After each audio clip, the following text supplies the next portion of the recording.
السلام علیکم۔ آج میں آپ کو اکنامکس کا میکرو اکنامکس کا امپورٹنٹ ٹاپک ڈسکس کر رہا ہوں۔ ٹاپک کا نام ہے money and its functions. Money first of all I would like to discuss the definition of money.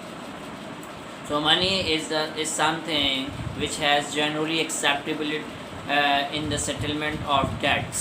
In other words, we can say anything that is generally acceptable as a mean of exchange and at the same time act as a measure and store of value. عام لفظوں میں اسے explain کر دیتا ہوں۔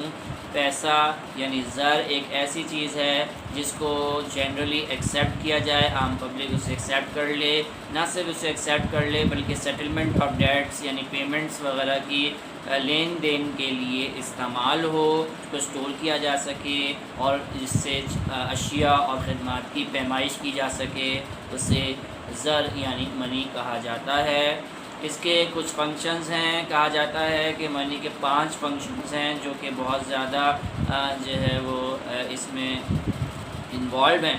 تو منی کے کیا فنکشنز ہیں اس کو ہم ڈسکس کریں گے۔ سب سے پہلے ہم بات کرتے ہیں منی کا پہلا فنکشن جو ہے وہ کیا ہے، it serve as a medium of exchange. The most general function of money is that it serves as a medium of exchange. Medium of exchange means you can buy or sell anything through money. تو یہاں پہ میں discuss کر دوں، the ownership is goods and services is exchanged through money.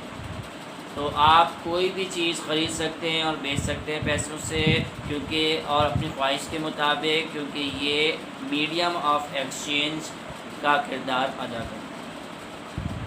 اس کے بعد دوسرا function ہے میجرمنٹ یا میجر آف ویلیو، یعنی کسی بھی چیز کی ورتھ کی پیمائش کی جا سکے۔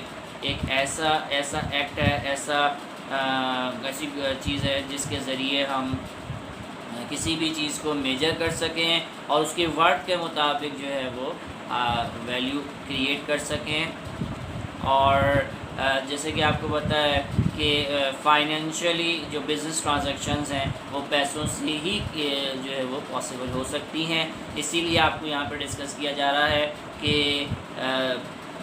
منی سے ذریعے آپ چیزیں خرید سکتے ہیں اور چیزوں کی ورتھ کریٹ کر سکتے ہیں، یعنی پیمائش کا اندازہ لگا سکتے ہیں۔ اس کے بعد تھرڈ فنکشن ہے store of value.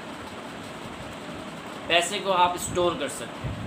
Another function of money is that it serves as a value store of value، اور یہاں پہ اسے لیکوڈ فارم یعنی کیش فارم میں اس کو رکھا جاتا ہے تاکہ کبھی بھی جب آپ کے ریکوائرمنٹ ہو، آپ کی نیڈ ہو، وانٹ ہو، تو آپ اس کو پرچیز کر سکتے ہیں، اس گڈس کو یا اس سروسز کو آپ اویل کر سکتے ہیں پیسوں کے ذریعے۔ تو اسٹور آف ویلیو سے مراد یہی ہے کہ آپ پیسوں کو اسٹور کر سکتے ہیں تاکہ چیزوں کو جب چاہے جیسے چاہے پرچیز کریں اپنے اس کے ٹائم پر، ریکوائرمنٹ کے ٹائم۔ اس کے بعد ہم بات کرتے ہیں نمبر 4 فنکشن ہے، وہ ہے ڈیفرڈ پیمنٹ، یعنی منی کو ہم ڈیفرڈ پیمنٹ کے طور پر بھی استعمال کر سکتے ہیں۔ سوال یہ پیدا ہوتا ہے ڈیفرڈ پیمنٹ کیا ہوتا ہے؟ تو ڈیفرڈ پیمنٹ وہ ایکٹ ہوتا ہے یا وہ ایکٹیویٹی ہوتی ہے جس میں آپ انسٹالمنٹ پہ چیزیں پرچیز کرتے ہیں اور بعد میں فیوچر میں پیمنٹ کرتے ہیں۔ تو فیوچر میں پیمنٹس جو ہوتی ہیں وہ ڈیفرڈ پیمنٹس کہلاتی ہیں، اور جو پرانی پیمنٹس ہوتی ہیں آپ پیسوں کی، کیونکہ اگر فرض کریں کوئی بھی گڈس کے بدلے گڈس پرچیز کی جا رہی ہوں تو وہ خراب ہو سکتی ہیں وقت کے ساتھ ساتھ، لیکن پیسے جو ہیں وہ آپ کی ورتھ فل رہتے ہیں اور آپ بعد میں بھی اس کو پے کر سکتے ہیں۔ اس کے علاوہ آخری فنکشن ہے transfer of payment. Transfer of payment کیا ہے کہ آپ کبھی بھی کہیں پر بھی کسی علاقے میں بھی ہوں، آپ اپنے یہ پیسے جو ہے وہ ٹرانسفر کر سکتے ہیں، آن لائن پیمنٹ کر سکتے ہیں، اونرشپ ٹرانسفر کر سکتے ہیں، اور ایک دوسرے کو جو ہے وہ چیزیں پرچیز اور سیل اسی طرح پاسبل ہوتی ہیں۔ تو یہاں پہ میں بتاتا چلوں کہ منی کے 5 فنکشن میں ایک دفعہ ریپیٹ کر دیتا ہوں: medium of exchange, store of value, measurement of value, instrument of deferred payment اور ٹرانسفر آف ویلیو، جو کہ یہ 5 فنکشن ہیں۔ اس کو میں نے ڈسکرائب کیا ہے، اس کو اچھی طرح انڈرسٹینڈ کیجئے اور اس ٹاپک کو اچھی طرح پریپیئر کیجئے۔ میرے چینل کو لائک کیجئے، سبسکرائب کیجئے۔ سرخرم کاشان از ہیئر، آپ کے لیے یہ ٹاپکس جو ہے میں ڈسکرائب کرتا رہوں گا، مزید منی کے ٹاپکس آئیں گے۔